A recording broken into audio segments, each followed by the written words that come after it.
What's that challenge been like this spring, just where you're at numbers-wise and experience-wise? Yeah, I think it's it's always a good and a bad thing, right? Where you have guys that are maybe a little bit inexperienced, but not a lot of numbers. So what ends up happening is they get a lot of reps. Now when they're out there extended period of time, they get more fatigued. So for them as a player, I'm sure they'd like a little bit of, not that they don't want the reps, but maybe get a blow in between a little bit more. But for me as a coach, number one, you get to get them more reps. You get to show them themselves on film more. And also, you like to find out how guys are going to perform when they are fatigued. And it's a little harder than they want it to be, certainly. So it's been good that way. With Nash in particular, obviously, we've seen what he does in the weight room and all of that. What's the key for him in sort of like translating that strength into his game? The key for Nash is to put all those numbers that he has. He can bench press this much and squat that much and power clean that much, all numbers that are off the charts. Now can you do all three of those movements at once and bring that over to the football field? Because really when you're playing football, are you doing that at somewhere along the line in the game? Are you squatting? Yep. Are you power cleaning? Yep. Are you benching? Yes. Usually you're doing them all three at once. So for him, that's the big challenge. Where is he in that process? I think the more reps he gets, the better he gets at it. And with the defensive line, it's about your eyes, where your eyes go, your hands go, where your hands go, your feet go, and all three of them work together. So for him, putting his eyes with his hands and his feet, and in that order, knowing that that's going to control it, that's where he's working on coming along. When you've got guys that have to develop, how do you balance patience and communicating urgency? Like, you don't have a ton of time to get a lot better, kid. Like, how do you balance those two things? Yeah, I had hair before spring ball started, Sam, and now it's all gone. It's a fine line because the guys, they want to do well, right? No one wants to do well more than the guy that's out there, right? But so it's not like they go out there and go, you know what, on this play, I think I'm going to do the exact opposite of what he told me to do. But sometimes it looks like that, and it feels like that as a coach. You're like, what in the world? How can you be doing that after this amount of time in practice? But it's all about habits. So how you make sure that they are all attending class or all going to meals or all doing whatever it is that they're supposed to do when they're supposed to do it, that translates to me now when all of a sudden Chins calls something besides a base defense and we have to move to or away from a pressure. How do you know that they're going to do it? Well, this same guy has been to all of his classes. He goes to every meal, doesn't miss anything. Usually that guy does a good job of making sure that he doesn't miss an assignment. And the converse is true. All of a sudden, a guy hasn't showed up for a class, or he's missed meals, or he's a sometimes guy.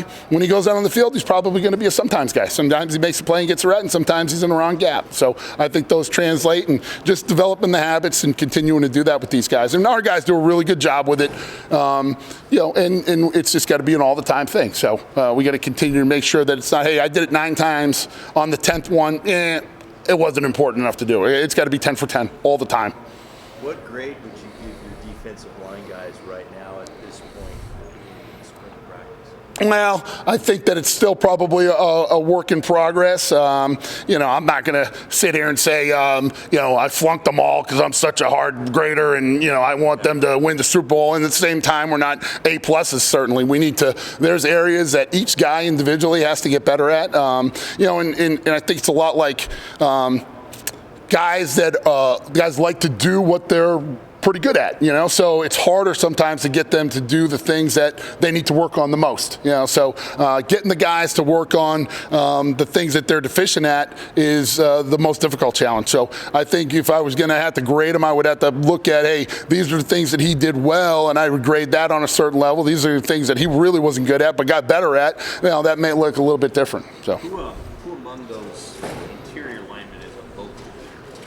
I think certainly Ty does a pretty good job being vocal. Colt Feast, the guy that's been around for a long time, he's another one. When he talks, they listen. I think those are two that probably have emerged. Casey Rogers isn't on the field right now, but he's certainly someone in the meeting room and in the weight room that is in these guys' ear all the time. Casey's done a nice job. It's hard when you're injured, and then kind of meshing that room together and having Garrett, who's really emerged, and Damian Jackson, who I think all those guys look up to, and so we got a pretty good core group of guys, especially with the two rooms together. Chenander said maybe at the beginning of spring ball, it's hard in the Big Ten for young guys, obviously, to play up front. What sort of challenge is it for Raquan Buckley or Marquise Black, some of the younger guys in the room, to think about getting ready to play in Big Ten games this fall? Yeah, you look at the Big Ten linemen offensively, defensively, generally they're older guys that are playing. It's just, it's such a big, strong, physical league. So, for guys that are still kind of young in the process, Raquan and Marquise and Jalen, those guys, they got to continue to develop. They got to continue to get stronger. They got to take advantage of all the awesome stuff that we have here, right? We talk about what a great strength staff we have, what a great nutrition staff we have. Our training guys in the training room are the best there are. So they have all those things at their disposal, and then they can't get bored of it. Got to keep doing it, and then all of a sudden you turn around and you go, oh, I got a lot stronger, I got a lot faster, but it doesn't happen overnight. So I think just not expecting the results right away and understanding that there's a process that you're going to have to go through to be able to compete in this league. Those three guys are huge. I mean, Weaver especially, they're just huge guys.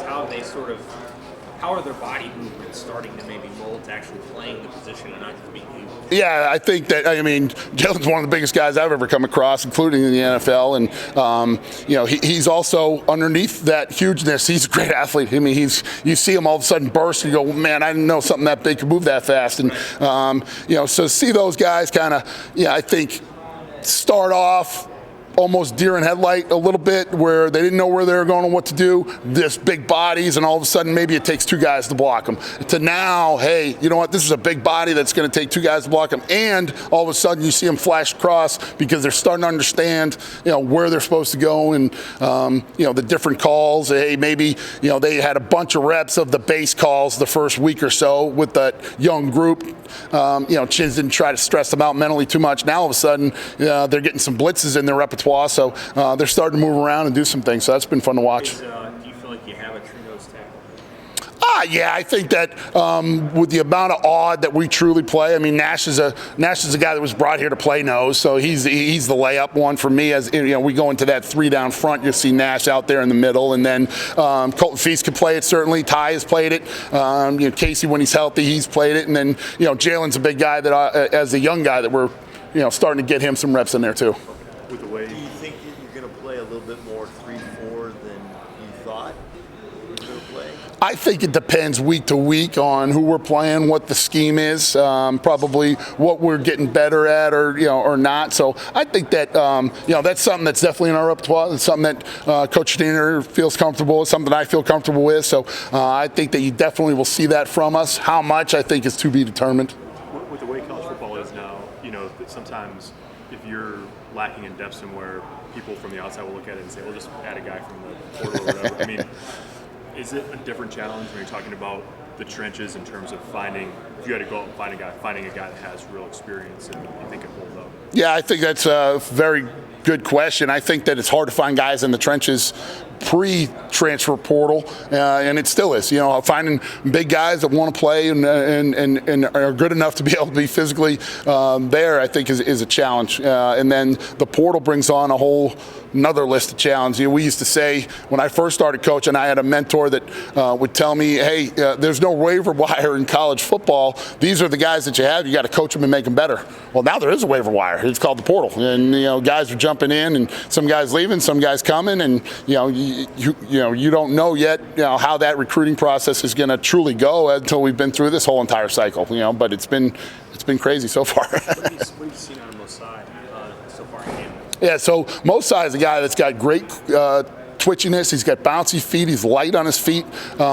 He does a great job of that stuff. Got to still learn to be more physical in the run game. He was more of a skilled player, kind of edge guy coming through high school, but he had a great offseason with Coach Duval, so he's bigger than you probably saw him last, and he's coming along that way.